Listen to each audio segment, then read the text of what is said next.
Bueno, pues queremos dimensionar este hecho y lo hacemos con ayuda del profesor Roberto Blancarte, él es investigador del Colegio de México. Profesor, gracias por la oportunidad de entender mejor esta iniciativa.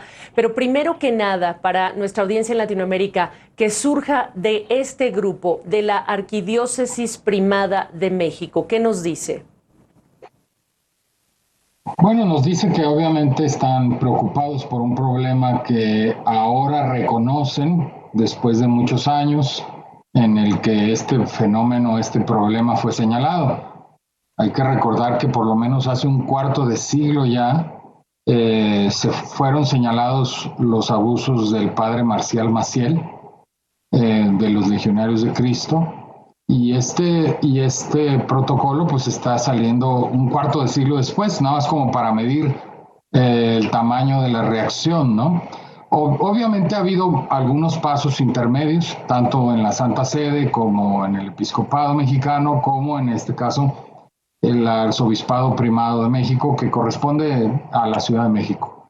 Es un paso adelante, un paso importante, aunque ciertamente pues uno diría relativamente tardío, pero bueno, importante de todas maneras, ¿no? Para que nuestra audiencia lo tenga claro, ¿quién es como institución la Arquidiócesis Primada de México, profesor? Bueno, la Arquidiócesis Primada de México tiene jurisdicción, digamos, eclesiástica sobre la Ciudad de México.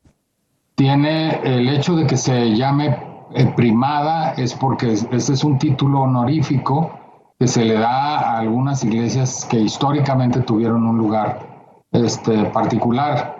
Entonces, por ejemplo, en Francia, la arquidiócesis primada es la de Lyon, no es la de París. Y en México, la arquidiócesis primada es la de la Ciudad de México. Es la de México, pero la gente confunde, cree que es todo México. En realidad corresponde a la Ciudad de México. En esa dimensión es que le quería yo también preguntar si nos puede hablar de este esfuerzo en relación con otro tipo de instituciones similares en Latinoamérica, por ejemplo. Bueno, en Latinoamérica ha habido muchos esfuerzos y ha habido incluso reacciones mucho más fuertes, más claras. Por ejemplo, el caso chileno, supimos ahí de todas estas reacciones muy fuertes, incluso en la última visita del Papa Francisco a Chile, en donde él negó primero algunos casos y luego tuvo que admitirlos debido a las fuertísimas reacciones que hubo por parte de los propios feligreses católicos que habían señalado a varios obispos. Eso ha significado un alejamiento por parte de muchos feligreses de la Iglesia y eso obviamente también significó una preocupación muy grande para los obispos.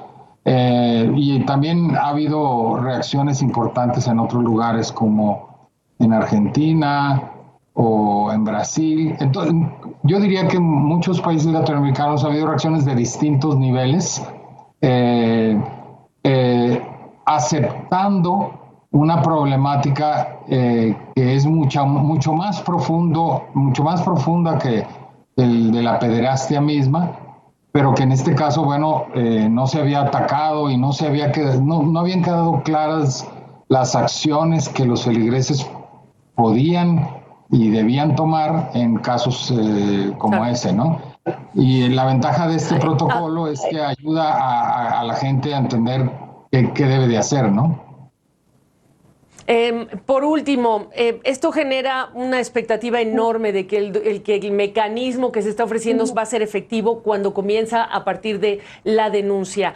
¿Cómo superar en la práctica, para todo fin práctico, esos desafíos de probar denuncias, de recibir ese acompañamiento de una institución, por ejemplo, en la que se señala que los miembros son, digamos que los infractores? Sí, bueno, yo creo que eso solo se podrá saber en la práctica cuando efectivamente la iglesia y los propios feligreses lleven a cabo esas acciones, porque muchas de esas acciones corresponden, o sea, son crímenes, además de ser pecados, digamos, ¿no? Entonces, en la medida que la iglesia los atiende, los puede atender a su manera, con sus propias penalidades. Pero en el caso, digamos, del Estado, pues tiene que haber penalidades correspondientes a un crimen, que es la pedofilia, y en ese caso claro, corresponderá no solo a la Iglesia a coadyuvar en esto, sino también los propios miembros de la Iglesia, o sea, los propios feligreses, laicos y los sacerdotes, coadyuvar para que esto se haga. Y si no se hace, bueno, el tamaño de la expectativa puede ser el tamaño de la decepción. Exactamente, por eso era la importancia de tenerlo en esta conversación, revisando este documento, este folleto, este esfuerzo. Profesor Blancarte, gracias por su tiempo. Un gusto, como siempre. Regreso.